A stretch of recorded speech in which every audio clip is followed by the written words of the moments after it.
చెప్తున్నాను. అనగనగా ఒక రాజు, ఆ రాజుకు 7 మంది కొడుకులు. నాకు 7 మంది కొడుకులు వేటకు పోయారు చేపలు పట్టడానికి. అందులో ఒక చేప 7 చేపలు తెచ్చినారు. అందులో ఒక చేప ఎండలే. రాజు చేప ఎందుకు ఎండలేదు అని అడిగాడు. అడిగితే అప్పుడు నాకు గడ్డిమోప అడ్డం వచ్చింది అని. గడ్డిమోప ఎందుకు అడ్డం వచ్చావంటే నన్ను ఆవు మేయలేదు. ఆవా ఎందుకు మేయలేదంటే నాకు దూడకు పాలు ఇవ్వలేదు. దూడ ఎందుకు పాలు అంటే పిల్లవాడు ఏడుస్తున్నాడు.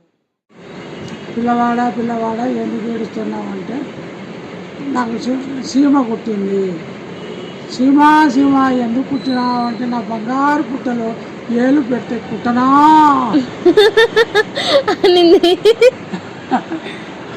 Nice story.